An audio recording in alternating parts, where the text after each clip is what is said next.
All right, so this is the problem that you have up, right, Justin? Okay. So let me redraw this guy and we're going to talk about a couple of the things, and it'll be a precursor to what we're going to talk about today in class. So our circuit of interest, we have some voltage source V1 connected. Actually, I think that was, yeah, it is a generic circuit element.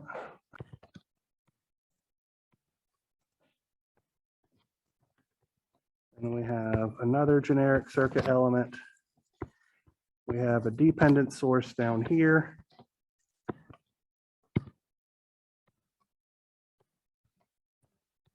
And a current source over here. Make sure I got that direction. Okay, so that direction is up. This is what's called I5. This guy is up. That is I4. This voltage is called V4.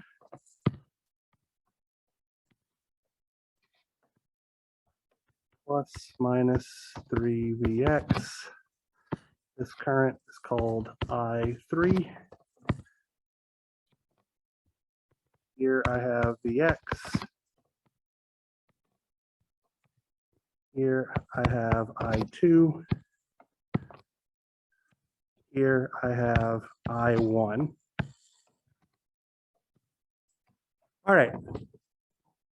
So do I have everything labeled correctly? Let's start there. Did I forget to label any?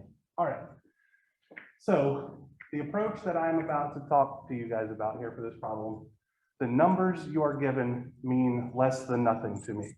We are going to talk about it from a conceptual level, and you should be able to just plug in your numbers and get the right answer from here on out, okay? So Cheston, remind me, are we being asked to calculate the power absorbed by these elements or the power supplied by these elements? Power supplied, okay. So as a reminder from what we talked about the other day, power supplied, our convention is the current flows out of the positive polarity terminal of the element in question. Okay? So when the current is flowing out of the element, we will directly get the supply power simply by multiplying V and I. And if the current is flowing into the positive polarity terminal, then that means we need to add a negative sign because we're looking at the opposite of supplying power, which is absorbing power, okay?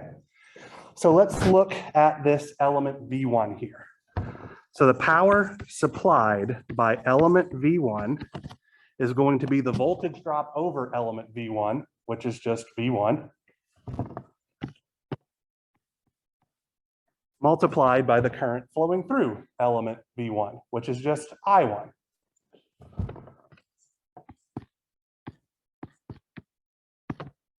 Right? So here comes the big question. Do we need to add a negative sign or not? Is that current I1 flowing into the positive polarity terminal or out of the positive polarity terminal? It's flowing into, which means when we multiply those two numbers together, we would getting absorbed power. Since we're looking for supplied power, we put a negative sign out front. That is as difficult as this needs to be, legitimately, okay? So let's look at element 2.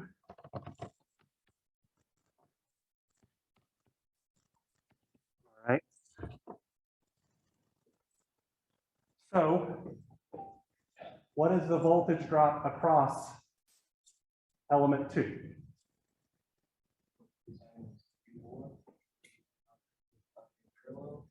I disagree with that sentiment. I do not believe that it's in parallel with V1. It is in parallel with V1. So let me make sure everybody's on the same page with that reasoning, okay?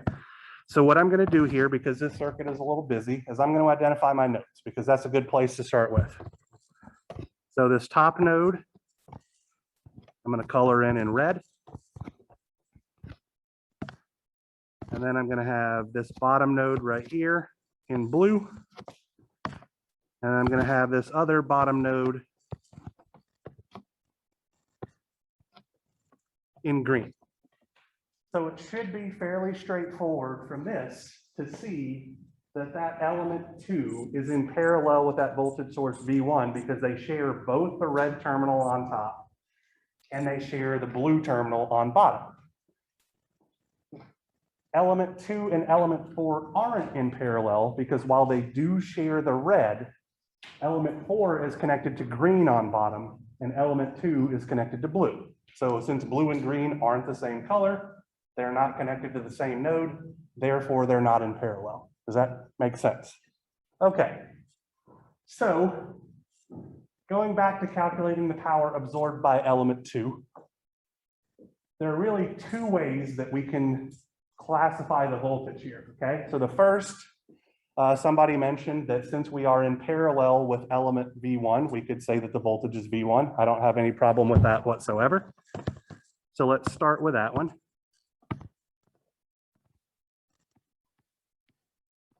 The current flowing through element 2 would just be I2. So under this configuration, is the current flowing into the positive polarity terminal or out of the positive polarity terminal when we're looking at the polarity of V1? So you're saying it's flowing out of. That's what I heard most people say. It's flowing into. Okay, so let me explain. When we're looking at V1, let me explain why that is. So you guys hopefully all recall from Monday's class meeting that voltage is defined to be the potential difference between 2 points in a circuit. You can also say it's a potential difference between 2 nodes in a circuit because all points along a node have the same potential. So I could say that from the perspective of this voltage V1, the positive polarity terminal is just this red node, right? And it's coming from here.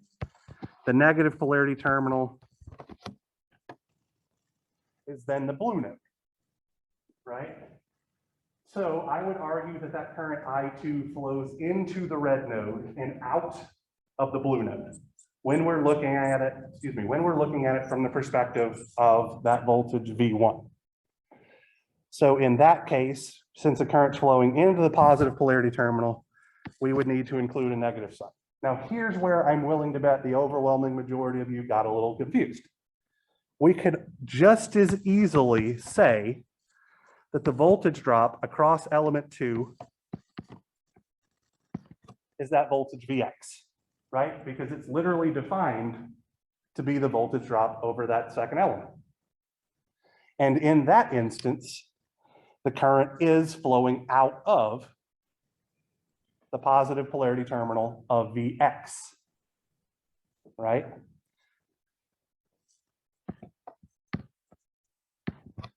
So what does that tell us about the relationship between Vx and V1? They're this equal but opposite. And that makes perfect sense because they're defined as this voltage drop over those two elements in parallel, but they have opposite polarity terminals. So they have to have an equal magnitude voltage, but an opposite sign because the polarities are switched, okay?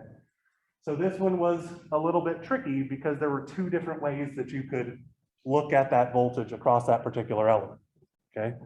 So just as a quick aside here, I'm going to write down the relationship. Vx is equal to negative V1 because when we look at that dependent source there in the middle next, the voltage is 3Vx. Well, we need to relate that back to V1 in order to calculate things. Sure. So it's flowing out of the positive terminal of Vx. It's flowing into the positive terminal of V1. It's flowing out of the positive terminal of Vx. Okay, so let me draw the current in purple.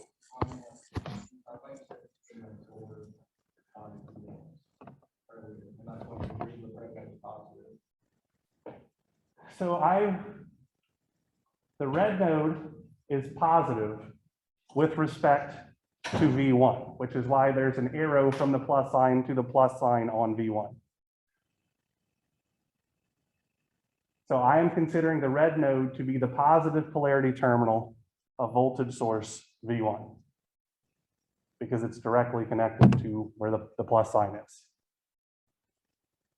Similarly, the blue node I'm considering to be the negative polarity terminal of voltage source V1 because it's directly connected right to where the minus sign is on the voltage source.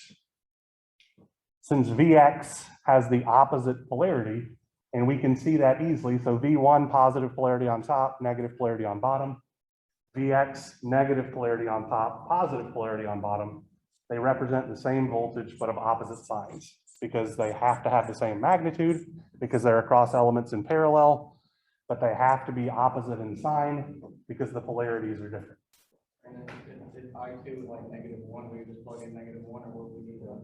So with the way that I'm doing it here symbolically means the numerical value doesn't mean anything to me. So literally the answer will be negative whatever V1 happens to be times whatever I2 happens to be is going to get you the right answer every time. You don't have to think about, oh, well, this quantity is negative and this quantity is positive, so what does that mean? No, we're tying everything back to that simple rule. If the current is flowing into the positive polarity terminal, we're calculating absorbed power, which is the opposite of supply power. And if the current is flowing out of the positive polarity terminal, we are calculating supply power directly, which is what we were asked to do here. So that's how I can get away with literally not caring what numbers any of us have and be guaranteed to get the right answer every time. Because I'm looking at it from a theoretical standpoint, I don't really care about the numbers. That's for later. All right, so let's look at this dependent source. I'm going to call this, let me go back to black here, P dependent, right? So what's the voltage drop across my dependent source? Dependent source is the diamond thing at the bottom. 3Vx, right? It's whatever I'm told it is. What's the current flowing through? I3. Is the current flowing into the positive polarity terminal? The current I3 flowing into the positive polarity terminal or out of the positive polarity terminal? It's flowing into, which means we need to add a negative sign here because the product of these two guys right now is absorbed power, and we are asked to find supply power. Now, substituting in that relationship, we would have -3 times -V1, giving us 3Vx, and then we multiply that by I3 to get our final answer. And again, the sign of the voltage that you're given and the sign of the current that you're given is entirely unimportant because we're calculating everything with reference to that simple arbitrary rule. Current flowing into the positive polarity terminal is absorbed power. Current flowing out of the positive polarity terminal is supply power. Let's look at element 4 now.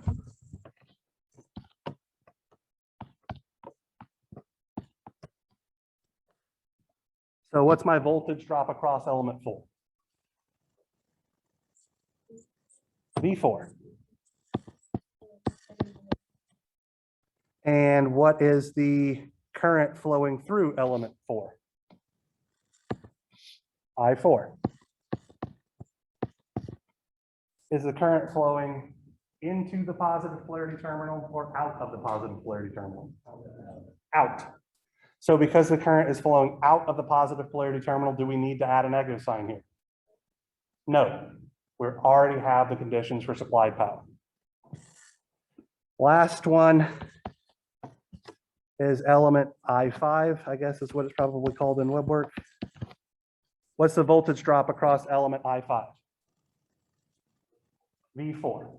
Everybody okay with that? So everybody can observe that element 4 and current source 5 are in parallel because they share the red node on top and they share the green node on bottom. Since they're in parallel, they share the same voltage. So that means our voltage here is going to be V4. Our current is going to be I5. And so I'm going to do that thing again. Here's the positive polarity terminal. Here's the negative polarity terminal. Is the current flowing into the positive polarity terminal or out of the positive polarity terminal? Out. So do we need to add a negative sign? No.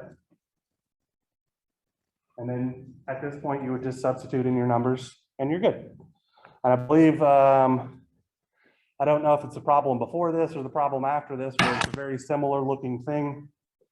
You're asked to see which elements are, I believe, absorbing power.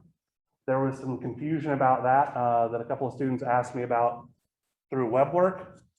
What that question really should be asking is the element, or which of the elements are absorbing positive power? Because you could consider all of them to be absorbing power. It just depends on your frame of reference. So what that question again should really be asking is whether or not it's absorbing positive power. Yes, ma'am. So if it's asking about supplying, you would do the exact same thing. So it still means supplying positive power. Yeah, just positive as an arbitrary thing. Whoever wrote the description did a poor job of it, in my opinion. And I don't know enough about programming in Perl to fix it. So, sorry. Did you say I4, I5 would be in parallel? Element 4, which is, and this is another thing. So I'm going to call this guy element 4. So element 4 and current source I5 are in parallel because they share the red node at the top and the green node at the bottom.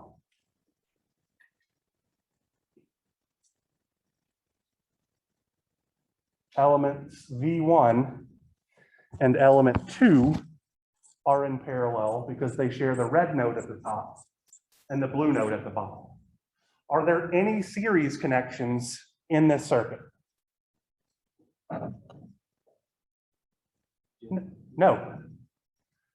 Because there are no two elements connected by a single node that doesn't contain a branching path.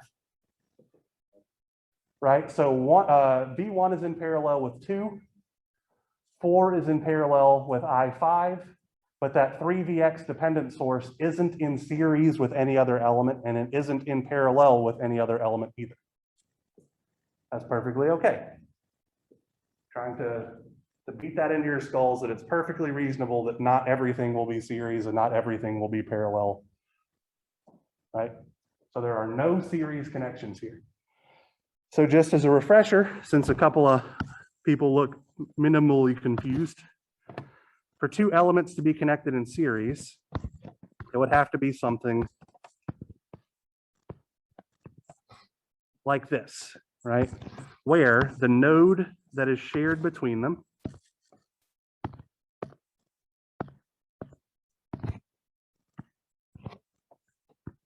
so there's a single node shared between them, but there's no branching path that current could possibly take other than flowing directly from the element on top to the element on bottom or vice versa, right? No branching paths is required for them to be connected in series. All right, we're 35 minutes in and I haven't actually started the lecture yet. So how about we get around to that? And if we got any questions, I'd be happy to answer them after class.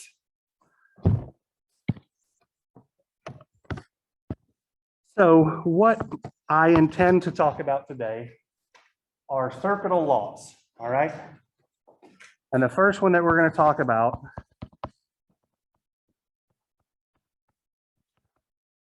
is Ohm's Law. Now, I'm sure that the overwhelming majority of you remember what this is from your Engineering 120 series, and that's perfectly fine. That is not the approach that I'm going to take, okay? I'm going to take the approach of George Simon Ohm, the discoverer of resistors, okay? And so what George Simon Ohm did is he took a material under test.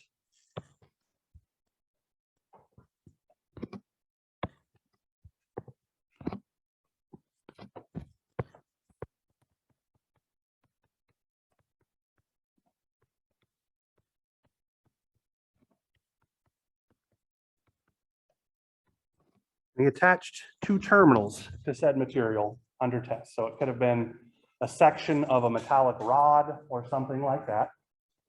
And he applied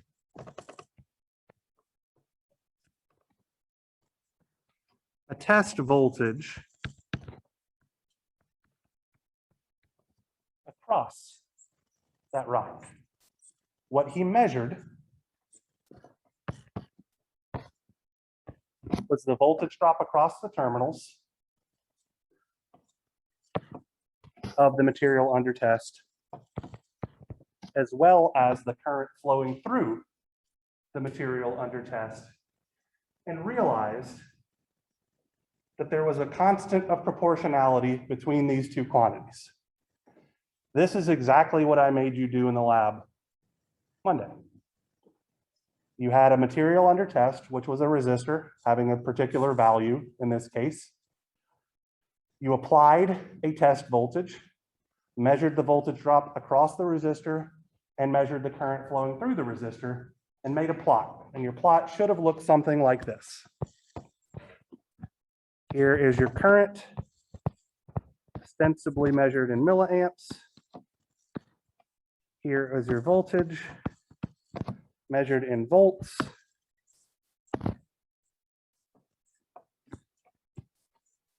Here is your line. I don't recall what exactly the line is supposed to be, but the slope of this line should have been somewhere close to 1/510 volts, or excuse me, amperes per volt. Right? So probably 0.19 something or another, or 1.9 times 10 to the blah, blah, blah, right? Hopefully you all got a pretty straight line when you took your measurements. If you didn't, I would argue that it's an error on your part and not an error on the resistor's part or anything like that, because it can only do a limited number of things, okay? So George Simon Ohm defined the constant of proportionality found between the voltage drop across a material under test and the current flowing through a material under test to be the resistance. R is equal to V over I, which is the inverse of the slope that you guys found. Okay. The units of resistance are ohms, named after the discoverer of resistance, and are equal to 1 volt divided by 1 amp. Now, it should be fairly obvious to all of you as engineers that we can define a second proportionality constant here, right, as the ratio of current to volts, which is what we measured in class. I'm going to call that guy G for conductance. It is the ratio of current divided by voltage, and so it has a unit of 1 Siemens S, which is the same as 1 over an ohm, or 1 amp per volt. Okay. These two quantities really represent the same thing. It's just looking at it from the change in the current's perspective versus the change in the voltage's perspective, but they're really the same thing. They're the inverse of each other. Okay? So in my class, I don't want to say that knowing the conductance relationships is useless, but it's effectively useless. If you are ever tasked with anything having to do with a conductance, simply convert it to a resistance and then go about your day, because there's really no point in learning an extra set of rules about how conductances combine and this, that, and the other, when you can just treat it like a resistor and have to do so much less work. So there are absolutely a couple of homework problems that involve doing crap related to conductances, and I'm telling you, please convert it into a resistance and then move along. The only time I have a PhD in engineering, PhD in electrical engineering, a bachelor's degree in electrical engineering, a master's degree in electrical engineering, and a master's degree in physics. I have 4 degrees. The only time conductance comes up other than effectively today is when you're learning about transmission line theory, if you happen to go into that aspect of electrical engineering. It is largely wasted on you guys, so I don't know why there are homework problems that involve it. I'm just trying to get you through those with as little headache as possible. Okay. All right, so let's talk a bit about resistors. What do? Anybody have any idea? Ian? They resist the flow of electricity. Yes, they resist the flow of electricity, or they provide some impedance to the path of current, okay? So resistance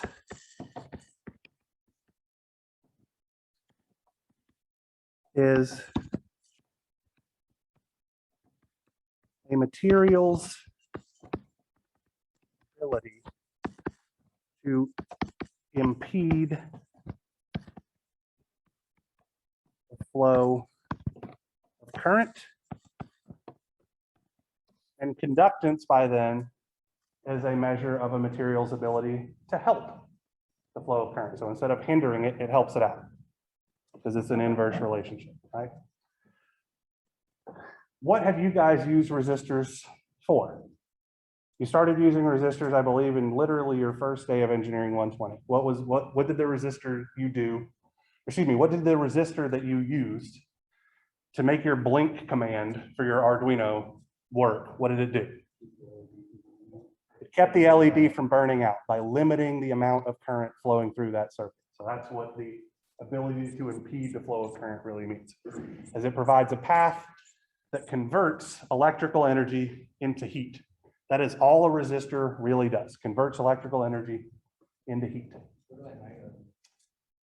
Any number of things. So some of them are made of carbon film, others are made of nichrome wire.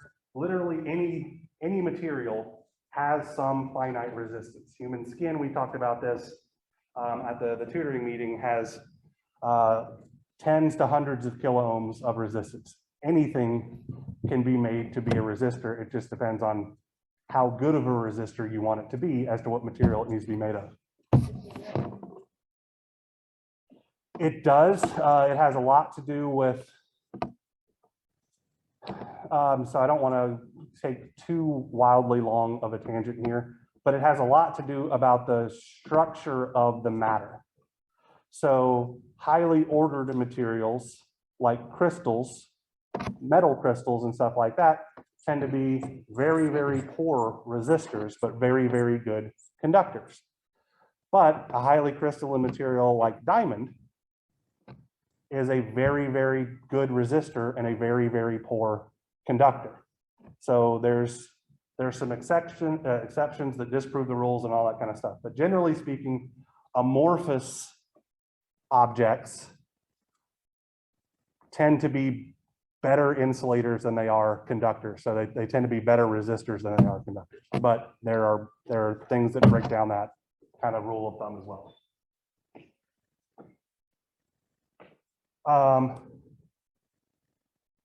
All right, so since all a resistor can do is convert electrical energy into heat, which is another reason why I told you guys not to turn the voltage up too much so that you wouldn't actually cause those things to burn out or potentially burn yourself.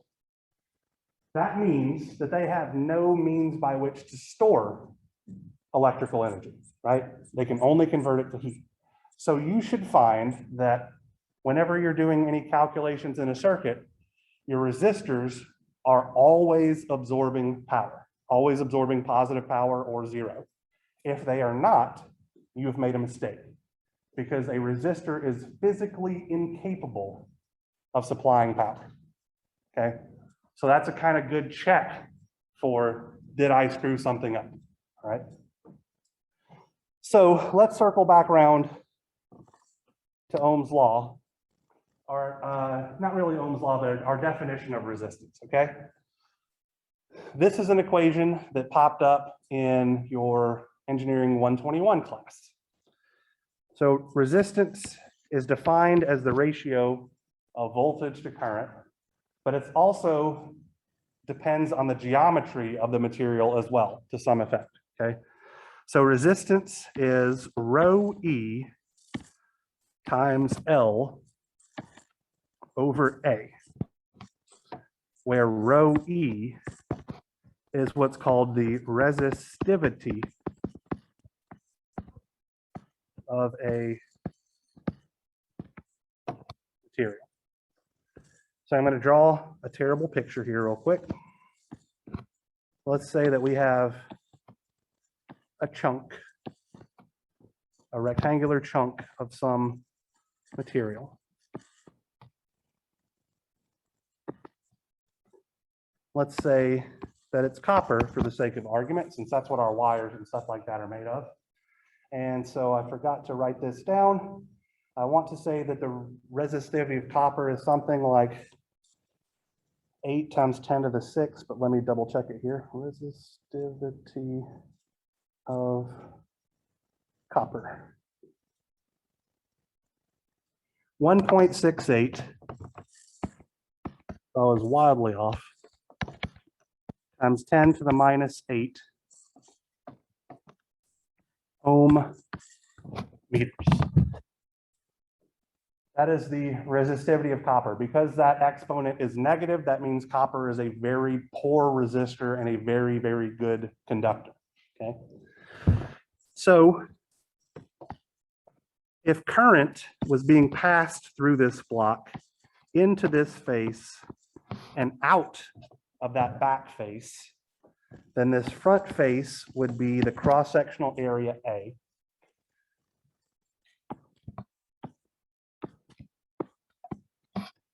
And that distance would be the length L. The reason why this matters is because if we tried to pass current, I'm going to call this one I1 going in and out like that, and this guy I2 going into that top surface and coming out the bottom, because the current sees a different cross-sectional area and a different length, it will see that single chunk of material as a different resistor value entirely, okay? So those are called, it's an anisotropic property, so it's direction dependent, okay? So what I would like for you guys to do in the next minute or so is calculate the resistance of a section of wire where current is flowing in one end of the wire and out the other end, so it's not flowing through it in some weird hippy-dippy way just to confuse you guys. The length of the wire will be 1 meter. The wire will be made of copper.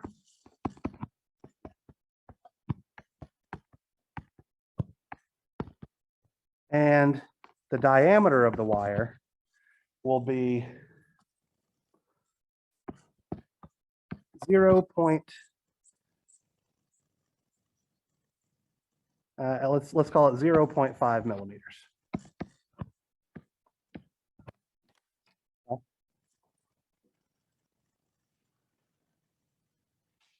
With a diameter of 0.5 millimeters, that means that this wire is close, but not exactly to the same size as the AWG number 22 wire that comes in the standard jumper kits and all that kind of stuff that you guys have used to connect circuits in your freshman classes and all that kind of stuff.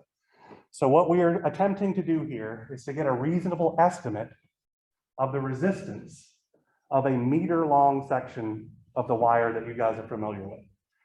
Just as a quick question here, roughly how long are the sections of wire that you use to connect things in your 122 projects? 10 to 20 centimeters. 10 to 20 centimeters, you know, couple of inches, but probably nothing longer than a foot or anything like that, right?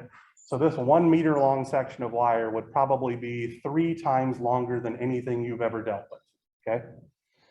So to do this calculation, the resistance would be 1.68 times 10 to the minus 8 ohm meters. So that's our rho times our length of 1 meter divided by our cross-sectional area. Since this is a circular wire and we're given the diameter, I can say that it's pi over 4 times the diameter squared, right? That's how we get the area of a circle when we know the diameter.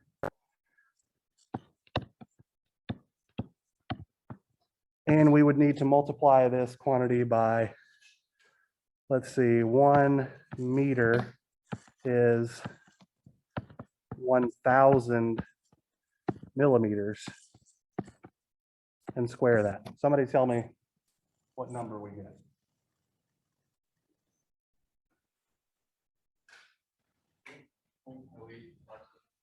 .0857. Okay, that sounds reasonable.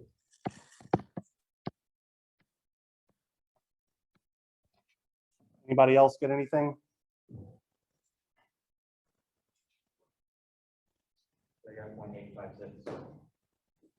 Okay. So you got 0.856, not with a 0? I did make a typo there, that's 0.0856. Okay, so 0.0856, 0.0857. So we got 2 out of roughly 40 people getting that answer. I'm going to call that the majority because we're running a little low on time. So a meter long section of wire has a resistance of less than 100 milliohms. What's the smallest resistor that you guys dealt with in your 120 classes when you were building a circuit? 220. So a 220 ohm resistor is over 1,000 times more resistive than the wire that you were using to connect to it, okay? That is why you were able to say wires effectively had no resistance in your engineering 120 class, and it's why we're going to follow suit. I just wanted to make sure that we're all on the same page here. Now, that being said, not in this class, but for those of you that are in mechanical engineering and definitely those of you that are in electrical engineering, when you're working on wiring up a 3-phase motor or something like that, the resistance, the electrical resistance of a wire can start to matter a whole heck of a lot, because it's possible for you to have power losses in the wire, so much so that the voltage present at the terminals of your rotating machine isn't high enough to actually get it to spin and move anymore, right?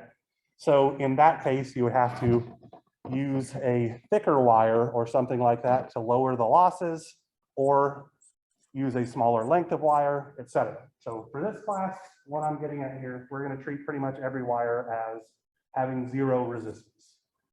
But that is not the practical case by any shape or form, right? So when we're doing practical things like trying to power a motor and all that kind of good stuff, we actually do have to pay attention to the resistance of wires in some cases. So that leads me to my next topic: short circuits and open circuits.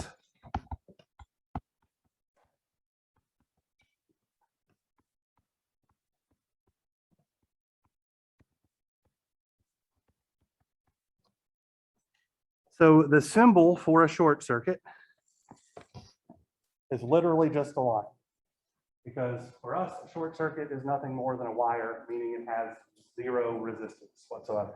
I'm going to say that R is equal to 0 ohms.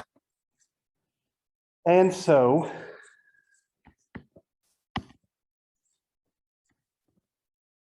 what can we say about the voltage drop over a short circuit if the resistance is equal to 0? There is no voltage drop over a short circuit ever. The voltage drop over a short circuit, by definition, must be 0.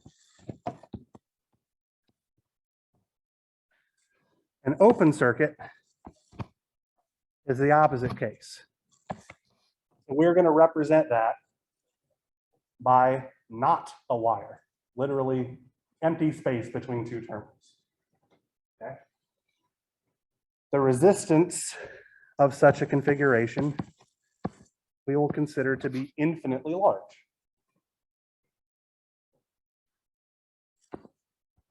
So using Ohm's law, what must the current flowing through any open circuit be? 0 amps. So no current can pass through an open circuit. Now we all know that this is not entirely true in the practical case because some of us have tried to unplug a hairdryer or something like that while it was still on and saw a bunch of sparks and shit fly out, right? That is the large voltage appearing across there, ionizing the air around the outlet and causing current to flow through an open circuit. So generally speaking is a bad idea, okay? If we see any current flowing through an open circuit, something pretty awful is happening, all right? All right, so let's talk about some Ohm's law related relationships real quick, and then we'll move on to Kirchhoffs current law and Kirchhoffs voltage law. So we have the relationship, or we can rearrange and find that V is equal to I times R. Elijah, do you have a question? Yeah.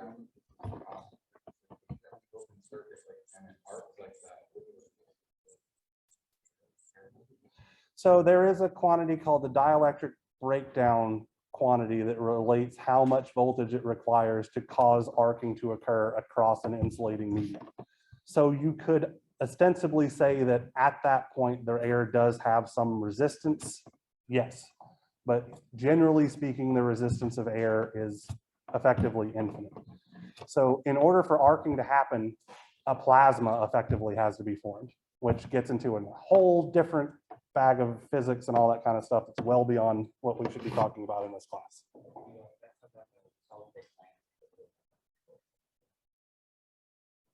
All right, so we know that V is equal to IR, and we know that I is equal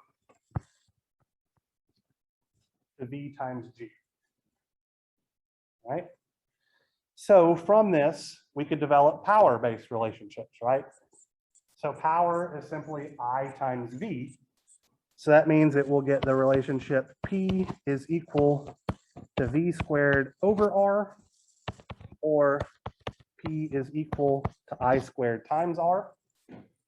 And using our conductance-based relationships, this becomes P is equal to V squared G, or P is equal to I squared over G.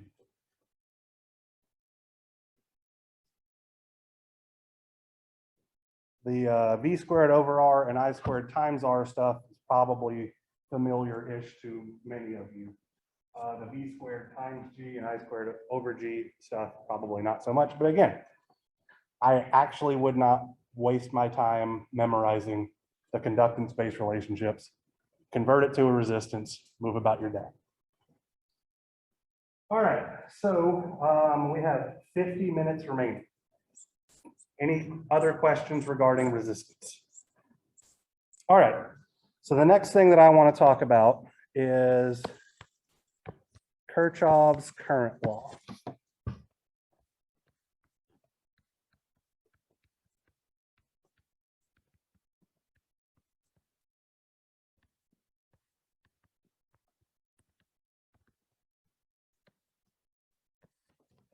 All right. So Kirchhoffs current law, what do you guys remember about it? Let's start there. Anybody remember anything about Kirchhoffs current law from your engineering 120? Yeah. Is it the current flowing into and out of the loop? No. Close. Kirchhoffs current law, one of the three different formulations that we can talk about, loosely states that the current flowing into a node must equal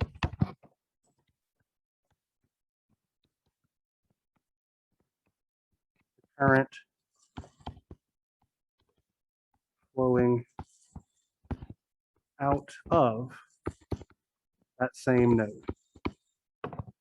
So I'm going to draw a picture with an overly exaggerated node here right in the middle.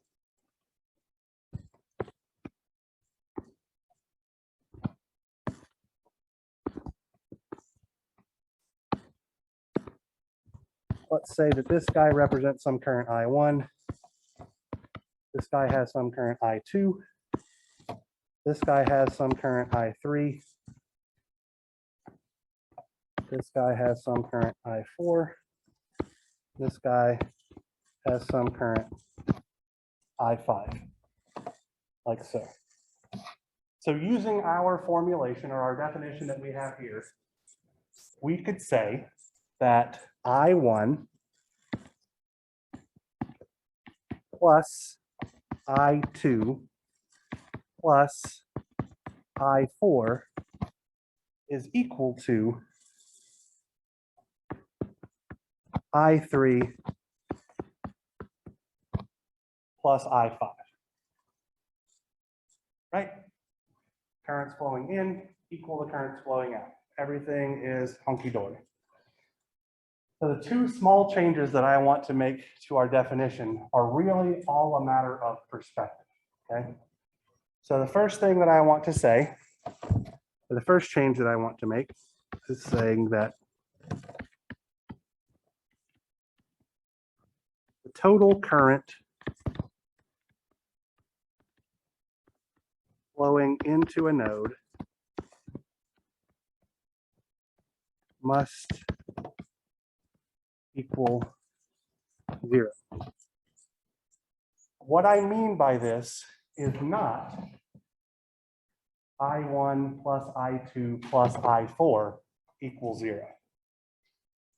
What I'm saying is that we can consider that current I3 to be flowing into the node if we give it a negative sign. Similarly, the current I5 can be considered flowing into the node if we give it a negative sign. So our equation would look like this now. I1 plus I2 minus I3 plus I4 minus I5 is equal to 0, which is mathematically identical to our original formulation, right? We just moved I3 and I5 from the right-hand side of the equal sign to the left-hand side. So it really means the exact same thing. Our third formulation is the opposite case.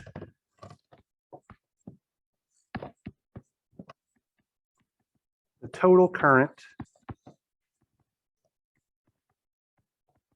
flowing out of a node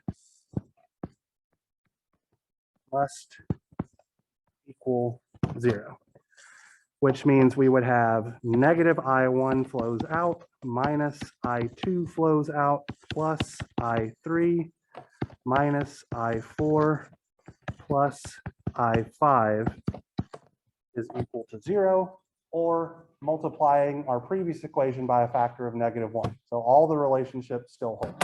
So you may be asking yourself, why the hell do we have 3 different versions of the exact same relationship?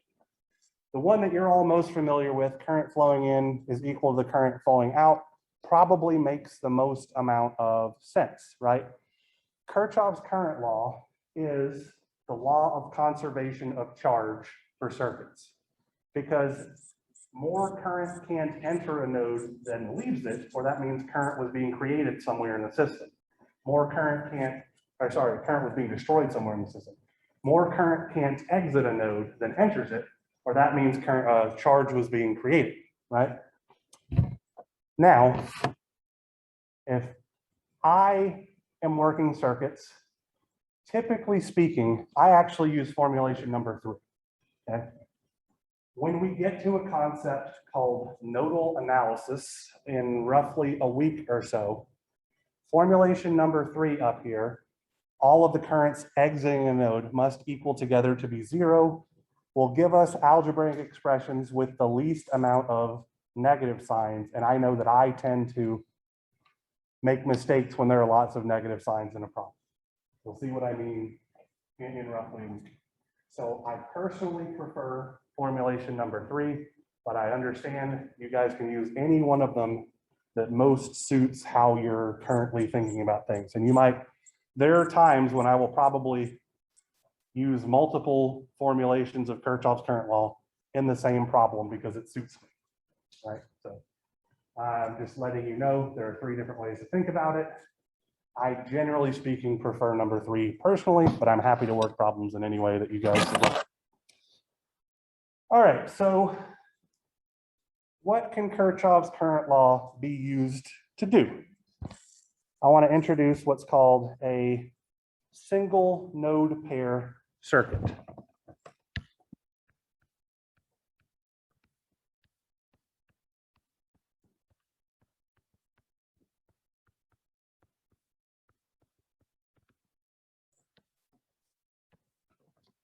So a single node pair circuit, as the name implies, is a circuit that contains a single pair of nodes, which means everything is connected in parallel.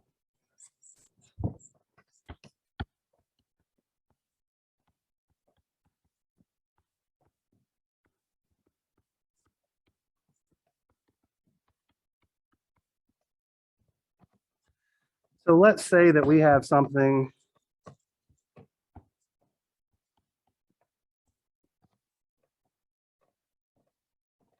actually, let me do a current source here. 5 amp source in parallel with a 3 ohm resistor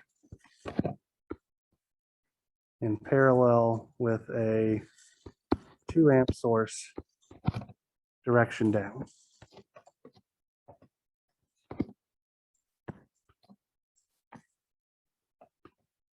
This is a fairly easy looking circuit because it's only got 3 elements that are all connected in parallel. Just trying to use it to illustrate a couple of things that we can do here, okay? So the most easy thing that we could do with Kirchhoffs current law would be figure out how much current is flowing through that 3 ohm resistor, right? So what's your name? Caleb? Caleb, okay. So I was making sure I wasn't pronounced. Would you, mispronounce it? Caleb, would you like me to solve for the current flowing down through the 3 ohm resistor or up through the 3 ohm resistor? Up, okay. So I'm going to define a current I 3 ohms like so that is flowing up to the 3 ohm resistor. So I have a multitude of options that I can do right here, right? I can use formulation 1, 2, or 3 of Kirchhoffs current law. And I can also choose to apply Kirchhoffs current law at either my top node or my bottom node. So there's 6 permutations that we can do here. Anybody got any particular preferences to how we take a look at this guy? Top node, okay, so we're gonna do top node. And are we gonna, which formulation are we gonna do? 1, where current flowing in equals current flowing out. 2, all the currents are considered flowing in, or 3, all the currents are considered flowing out. 1, okay? So our Kirchhoffs current law equation would then look something like this. We have 5 amps of current flowing in.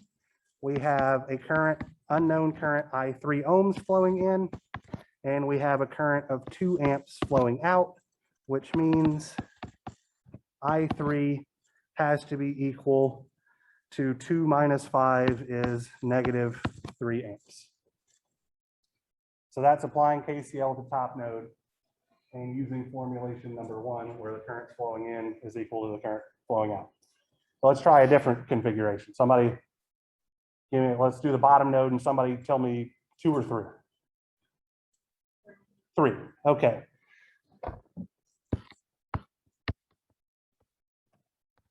So for the bottom node and formulation number 3, so let me put an arrow over there. So formulation number 3 says the currents leaving the bottom node are considered to be positive, and the currents entering the bottom node would then be considered to be a negative current, right? So we would have 5 amps leaving the bottom node, so it's positive. I3 ohms leaving the bottom node, so it's positive. And 2 amps entering the bottom node, so that's a negative. Set it all equal to 0. And we see that I3 ohms is equal to 2 minus 5 is negative 3 amps. So we approached it from a different node using an entirely different way of looking at Kirchhoffs current law, and we got the exact same answer. So it literally does not matter which way you choose to do it, okay? Whatever floats your boat works as long as you're consistent. So if we use Kirchhoffs current law in conjunction with Ohm's law, then we could figure out what the voltage drop across all of these elements are. Typically speaking, for a single node pair circuit, knowing the voltage drop is probably the most powerful piece of information that you can have because it's common to every element in the circuit, okay? So what I am going to do is I'm going to arbitrarily define a voltage here. I'm going to say my voltage is positive polarity on top, negative polarity on bottom, and I'm going to call this V 3 ohms. So my question to you guys is, what should that voltage V 3 ohms be?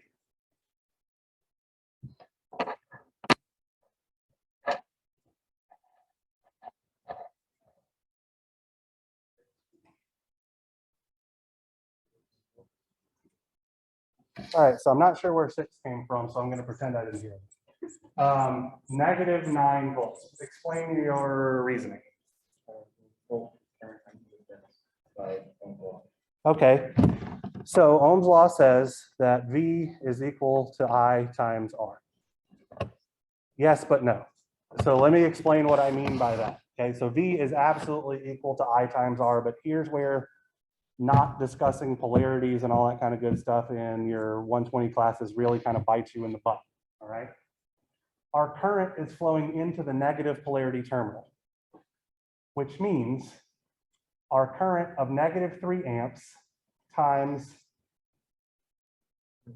3 volts, or excuse me, 3 ohms gives us a supplied power of 9 watts, which cannot be, actually that's not right, 3 times I squared.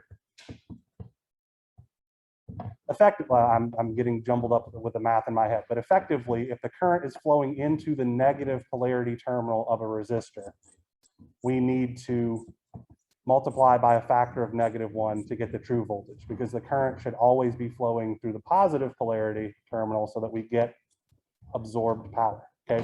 This is something that is going to pop up on your homework assignments and stuff like that and confuse you constantly until it all just kind of clicks, okay?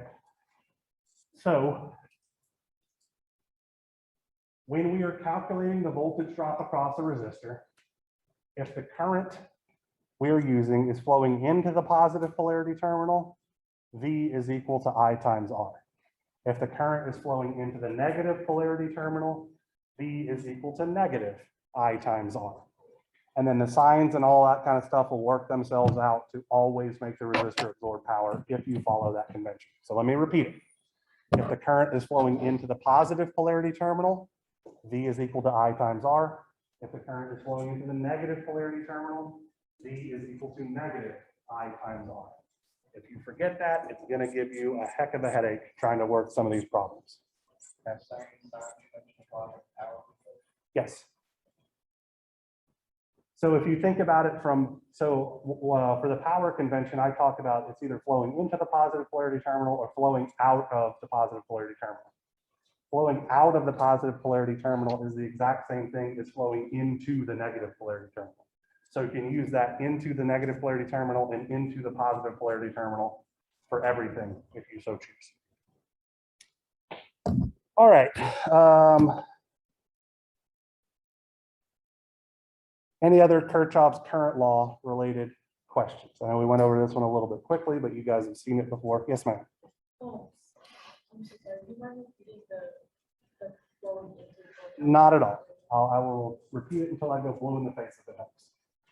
So if the current is flowing into the positive polarity terminal, V is equal to I times R. If the current is flowing into the negative polarity terminal, V is equal to negative I times R. So if the current goes into the negative sign, you add a negative sign. If the current goes into the positive sign, you add a positive sign. Any other questions about Kirchhoffs current law? All right, so let's talk about Kirchhoffs voltage law.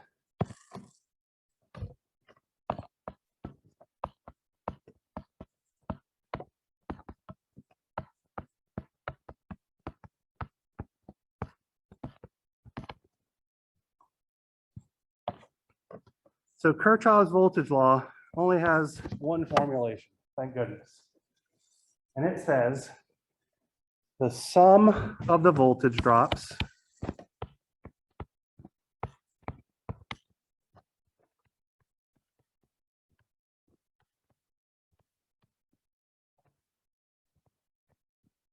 around any closed path must equal 0. Since Kirchhoffs voltage law is all about voltage drops, and voltage is energy per unit charge required to move charge around a circuit, Kirchhoffs voltage law is the law of conservation of energy for circuits. Okay. So if we have a generic circuit, to keep things easy, I'm just gonna do voltage sources here. So let's say that we have a 7-volt source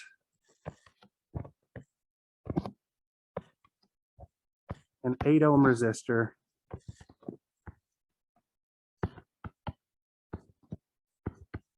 and then a 10-volt source like so. And we want to find the voltage drop across the 8-ohm resistor with this particular polarity. We could write the Kirchhoffs voltage law equation together. By the way, this is an example of what's called a single loop circuit. Okay, so in a single loop circuit, everything is connected in series, which means everything carries a common current, right? And we can prove that everything has to carry a common current by applying Kirchhoffs current law, right? There's no other place for current to branch off, so the current flowing through one element has to flow through the next one, has to flow through the next one, etc. So how I prefer to set up my Kirchhoffs voltage law equations is as follows. I start at the bottom left-hand corner, and then I follow the direction that I think the current is flowing, okay?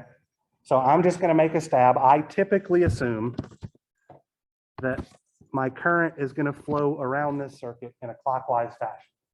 So it's gonna start at the bottom left-hand corner and flow up through that 7-volt source, then flow to the right through the 8-ohm resistor, then flow down through the 10-volt source, then flow to the left. And it's just gonna make that clockwise loop over and over and over again, okay? So my Kirchhoffs voltage law equation, I'm just following that current in blue around its clockwise path. If I see the negative polarity terminal first, I get a negative sign. If I see the positive polarity terminal first, I get a positive sign. It's that simple, okay?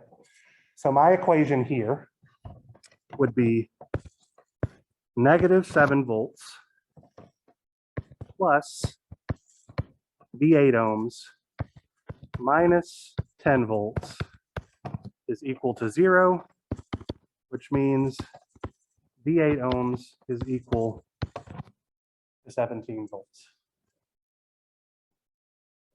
Would I get the same result if I followed the current counterclockwise around this loop? Absolutely, because it would be the exact same thing multiplied by a factor of -1. If you want me to prove it, I'm happy to do so. Should be fairly straightforward. So the direction that you guys choose to follow for your Kirchhoffs voltage law equations is entirely up to you. My personal preference is, again, just start at the bottom left-hand corner and follow it around in a clockwise fashion. But you can start at the bottom left-hand corner and follow it counterclockwise, or you can start at the top left or the top right, or really anywhere in a circuit you want to, as long as you begin and end your equation at the same point on the circuit, you're good. So we can use Kirchhoffs voltage law in combination with Ohm's law to find the unknown current in this single loop circuit fairly easily, right? So let's say that I want to find this current. I'm going to call it IX for the sake of argument. How would I go about doing that?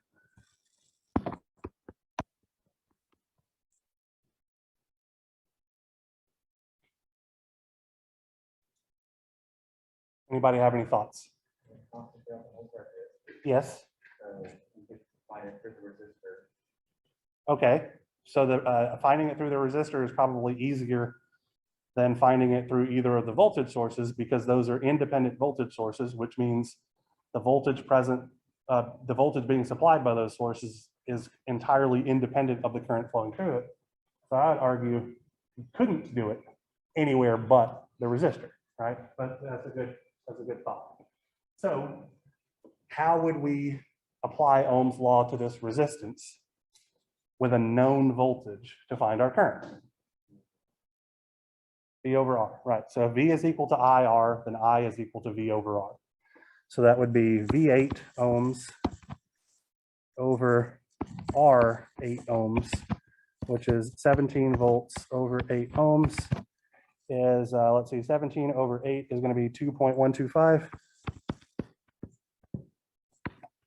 Yes, if I did my mental math correctly. Right? So that's Kirchhoffs voltage law. Any questions about it? What I would like us to do, because we're running a little bit light on time, is work some of these in-class assignment problems.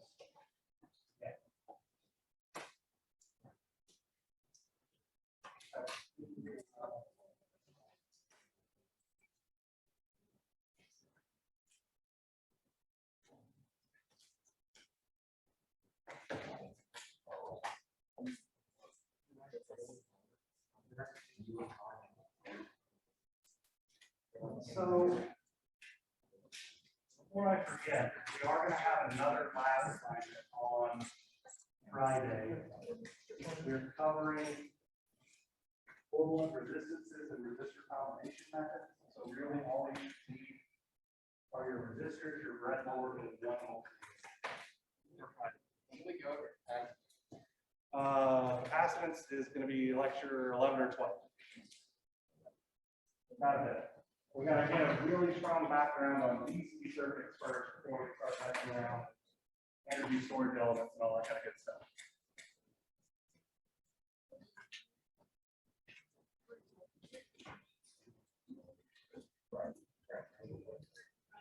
We want our resistor to always be absorbing current. So if the current is flowing into the positive polarity terminal, we don't mess with the sign. If the current is flowing into the negative polarity terminal, we do things.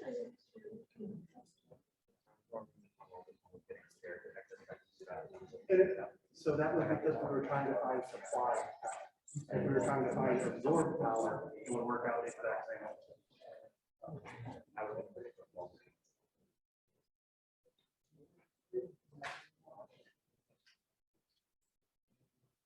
Does anybody other than you three gentlemen who are distributing this thing need an assignment? That's a table. Spacing out. All right, so problem number one is fairly straightforward, so I'm going to skip that one. Let's look at problem number two. This one is going to look a little bit crazy to you guys, which is why I want to take a look at it. Okay. So in problem number two,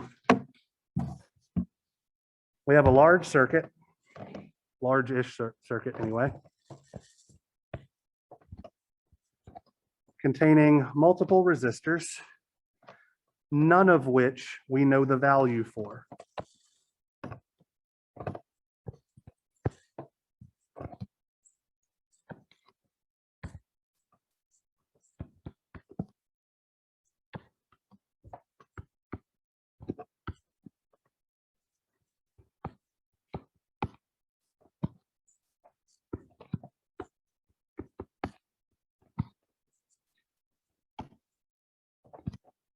So since we don't know the value of any of these resistors, that effectively means that Ohm's law has to be off the table.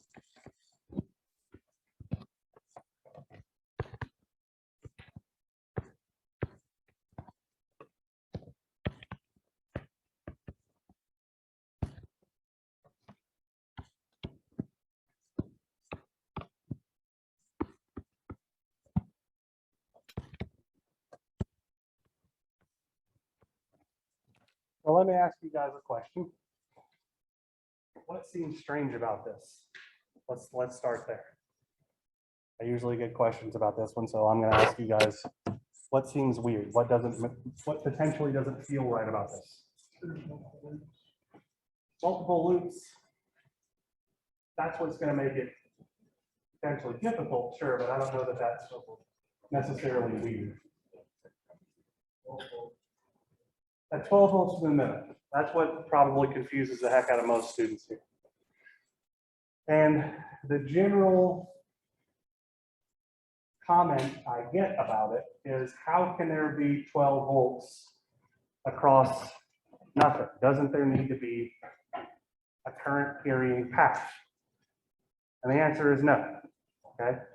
Voltage is defined as the potential difference between 2 points in a circuit. So effectively what that 12 volts there means is that there is a potential difference of 12 volts between this red node at the top and this blue node here in the middle. Okay. So think about it as if you had this circuit and you were applying a multimeter to 2 points and reading 12 volts, because that's exactly what that means. Okay. All right, so our goal in this particular problem is to determine the unknown voltages Vx and Vy. Since we are trying to determine voltages, I would argue that we should be using Kirchhoffs voltage law, and I think the problem statement explicitly says use Kirchhoffs voltage law. So, anybody have any thoughts about what we could be doing here? I understand that this one is probably trickier than anything you've ever seen by a fairly large margin.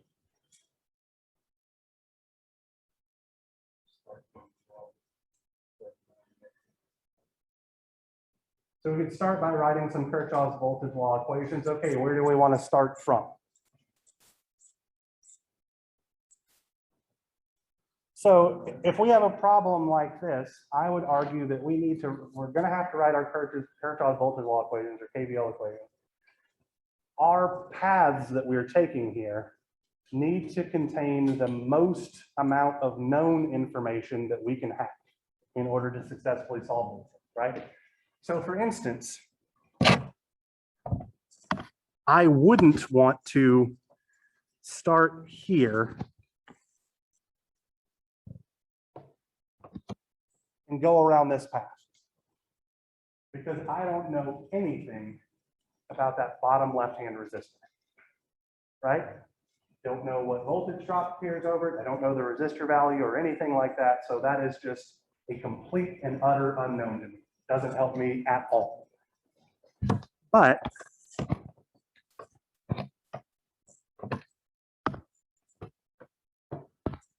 if I start here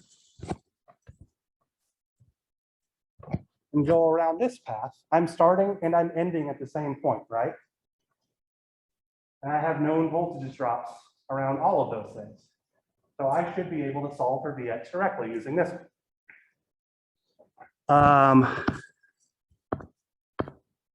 Savannah, will you beat me up if I ask you to help me out and start this equation for me?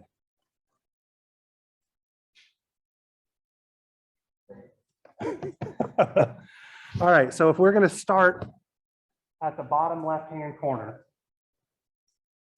where I've got the green dot, what's the first thing that I see? Okay, so I see a Vx, but do I see the positive polarity terminal or the negative polarity terminal first? Negative, so I'm going to have negative Vx. All right, Elijah, what do I see next?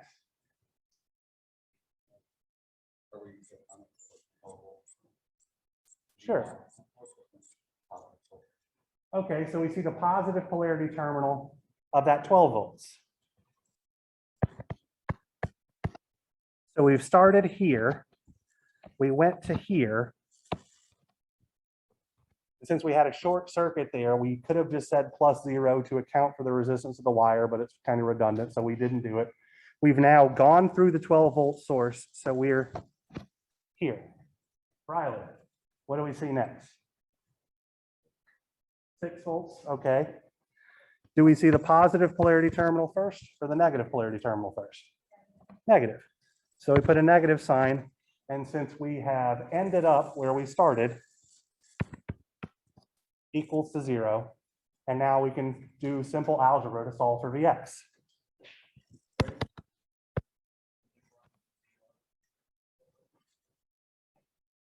No, I'm following that green path, right? So I'm going up through Vx, to the right across the wire, down across that open circuit, and then to the left across that 6-volt source. I'm summing voltages, so I don't care whether or not current can flow at all in any portion of this thing. So I don't have to take a loop. I'm taking a path that starts and ends at the same place. So I don't have to take, my path does not have to be a current carrying loop, I guess is what I'm trying to say.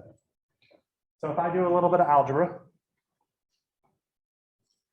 I can solve for Vx, and I get that Vx is equal to 6 volts, right? 12 minus 6 is equal to Vx. So now let's talk about how we might go about solving for Vy. Now that we know what Vx is, there are a couple of different options that we could do here. All right. Anybody have any thoughts?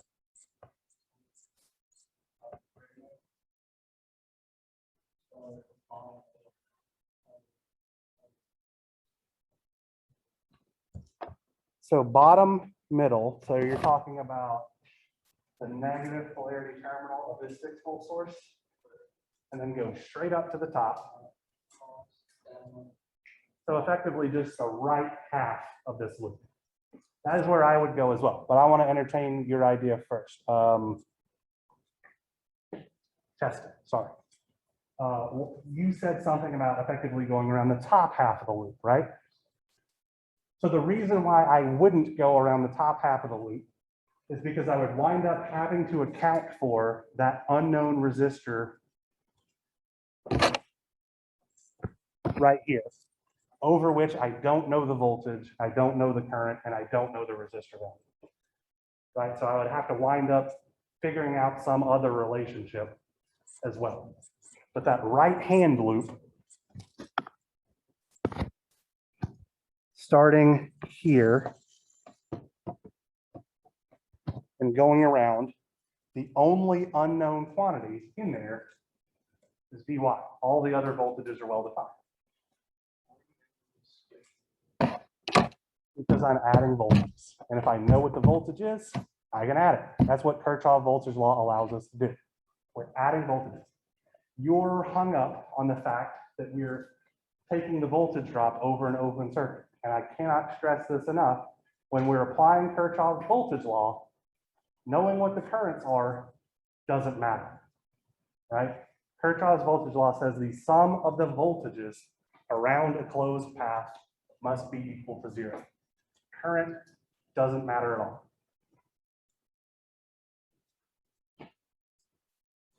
so Cheston, help me out here.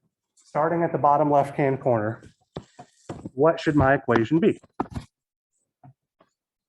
All right, do we see the positive polarity terminal or the negative polarity terminal first? All right, so it'll be negative 6 volts. Minus 12 volts, all right. Plus Vy, all right. Plus 4 volts. And since we now have ended up where we started from, at the same potential that we started from, we set it equal to 0, and we can now solve for Vy. And so that's going to look like 12 plus 6 is 18, minus 4 is 15 volts. All right. So we took something that would have probably made you cry if you saw it on one of your 120 tests. And we're able to develop a methodology to go through this fairly quickly, okay? We are going to learn some techniques in this class, particularly nodal analysis and mesh analysis in a little over a week's time. And because they are so powerful, students tend to try to use them to solve any and every circuit, regardless of whether or not it could be solved much more easily just applying Kirchhoffs Current Law or Kirchhoffs Voltage Law or Ohm's Law. So, I mean, right now we don't know what nodal and mesh analysis are, so we really can't try to even do that. But I would try to get very strong with these fundamental concepts because it will legitimately will save you a bunch of time and a bunch of headache when we could write a single equation like that instead of setting up a system of 3 equations to solve for the exact same quantity. Okay. All right, so on the back of that sheet is a Kirchhoffs Current Law / Ohm's Law problem. It's kind of tying a lot of things together here. So let's take a crack at this guy.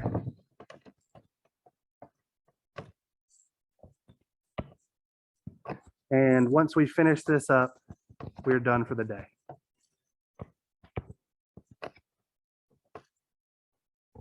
So I'm being mean to you. I'm giving you a dependent source that you have to worry about.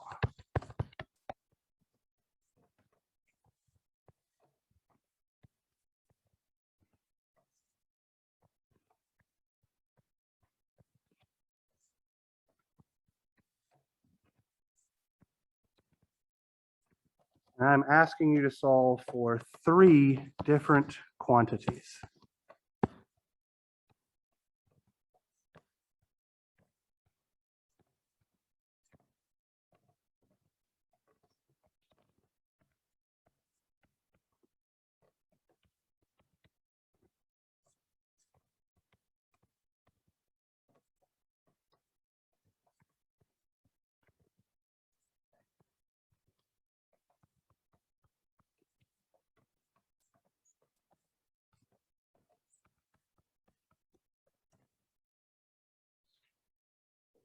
So in my problem statement, I ask you to use Kirchhoffs Current Law and Ohm's Law. So that's the approach that we're going to take here. This is an example of a single node pair circuit. There is one node at the top. There is one node at the bottom. Everything is connected in parallel. Everybody sees that, correct? Okay. So let's start by writing a Kirchhoffs current law equation. So do we want to write our KCL equation using the top node or the bottom node? Top node, okay.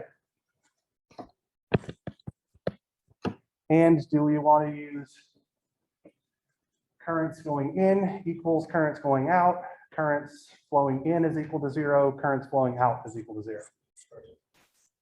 First, okay. Formulation number 1. All right. So I am going to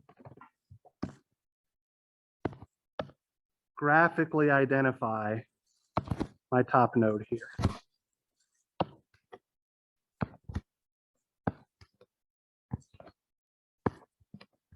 So that we're all on the same page.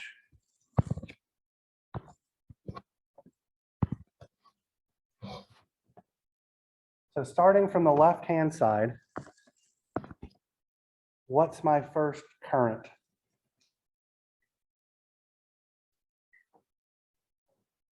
IX, okay? Is IX flowing in or is it flowing out? In. So I'm going to have let me change the weight of this thing.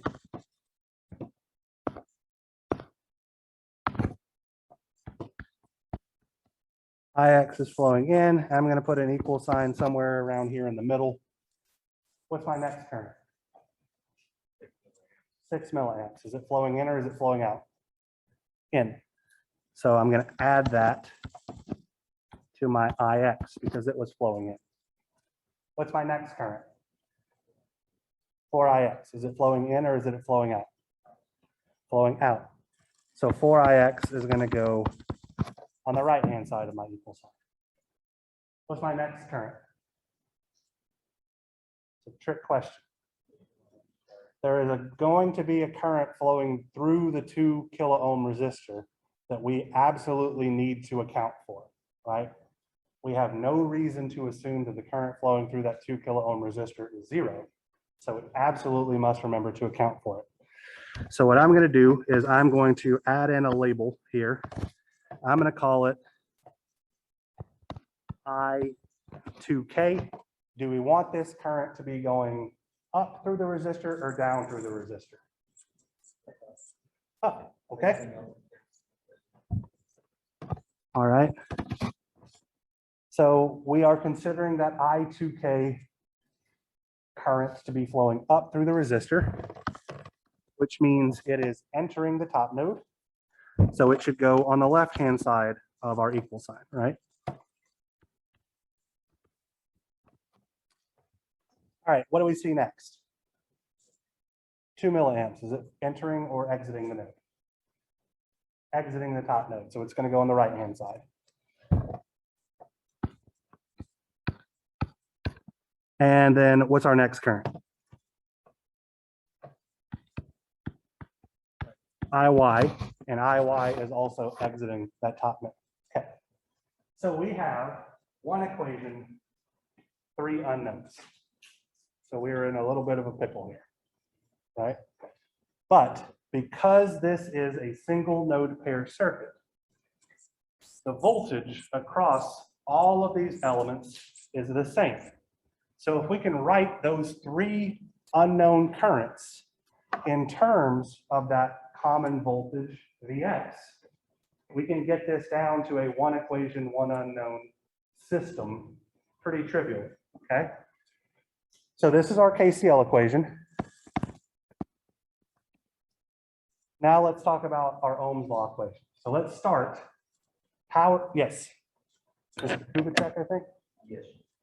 We need to account for the 3 kilo ohm resistor on the end. So that current IY flows through the 3 kilo ohm resistor, so it's taken care of. Okay. Just like that current IX flows through the 6 kilo ohm resistor on the left. So there are 6 components and we have 6 currents. So we're good to go. But that's a fantastic question. Why are we taking into account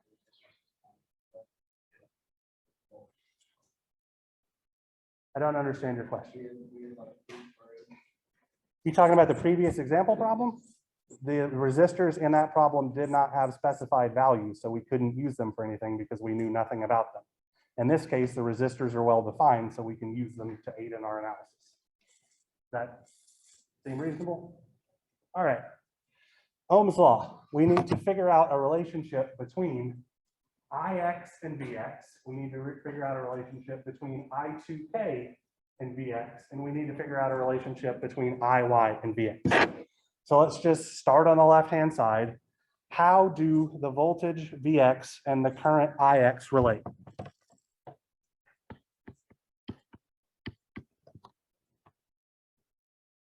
Okay, so voltage over resistance is equal to current. So ostensibly, Vx divided by 6 kilo ohms is equal to Ix.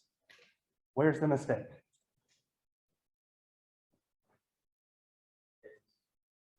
It's flowing into the negative polarity terminal, so we should include a negative sign. because we're using Ohm's law. Anytime we're using Ohm's law and the current flows into the negative polarity terminal, we need to add a negative sign.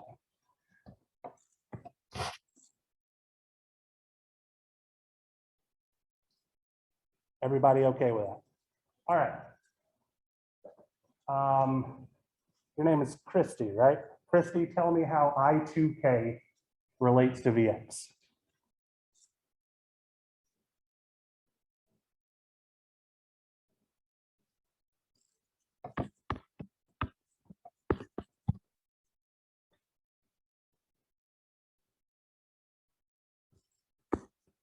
So Vx over 2 kilo ohms. Okay, do I need a minus sign or not?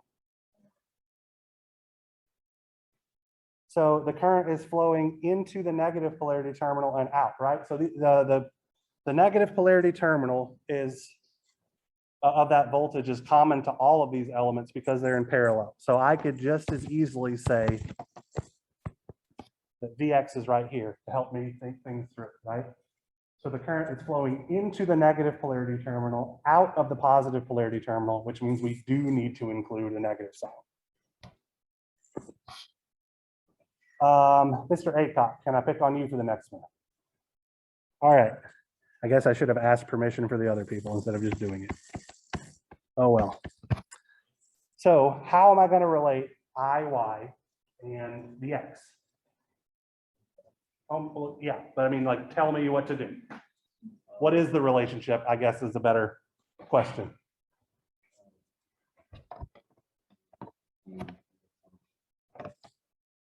Vx over 3 kilo ohms. Do I need to include a minus sign?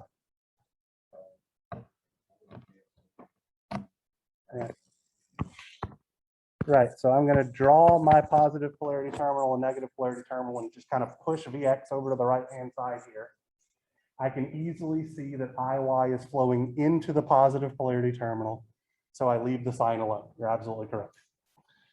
So now, these are my Ohm's law equations.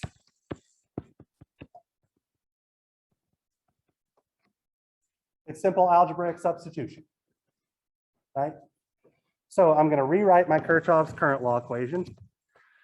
Ix is negative Vx over 6 kilo ohms plus 6 milliamps plus I2K. So that's going to be minus Vx over 2 kilo ohms will be equal to 4 times Ix. So that's negative Vx over 6 kilo ohms plus 2 milliamps plus IY, which is Vx over 3 kilo ohms.